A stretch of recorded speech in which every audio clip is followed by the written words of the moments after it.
Rembert Weakland lived a very public life as the Archbishop of Milwaukee's Catholic Church, but his funeral today is closed to the media. That decision made by the Archdiocese in what it called a way to not further traumatize the victims of sexual abuse.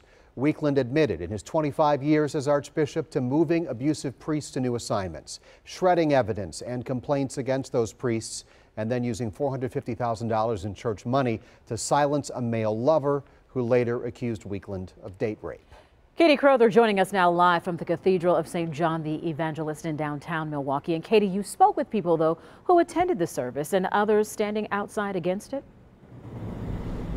Yeah, that is right, Shannon and Steve. The current leader of the Catholic Church here in Milwaukee, Archbishop Jerome Listecki, is leading the funeral mass right now going on inside the cathedral, which really is the heart of Milwaukee's Archdiocese.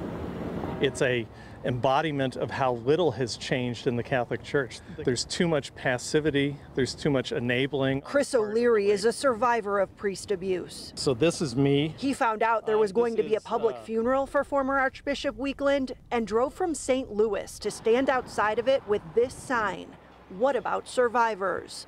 Priests and bishops, anybody should not be going to this funeral, because what it's saying to the community is that we're above all this. Other survivors and advocates tied up photos outside the cathedral of more than 75 abusive priests under Weakland's tenure, including the priest who abused Peter Isley as a child. He was known about years before me.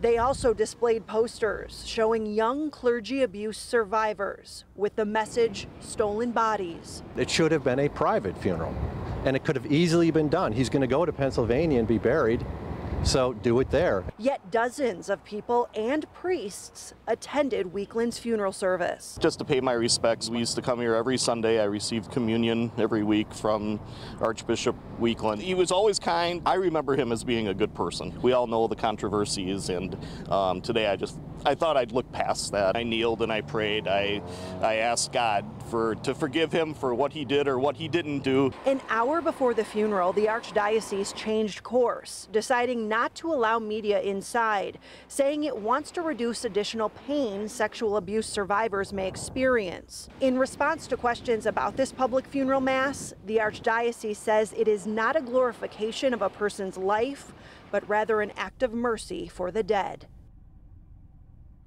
Now, in a 2008 state court deposition, Weakland admitted to shredding documents about sexual abuse, to not reporting the abuse or allegations of it to law enforcement, and to moving sexually abusive priests from parish to parish without providing any warning to those congregations about the priest's history.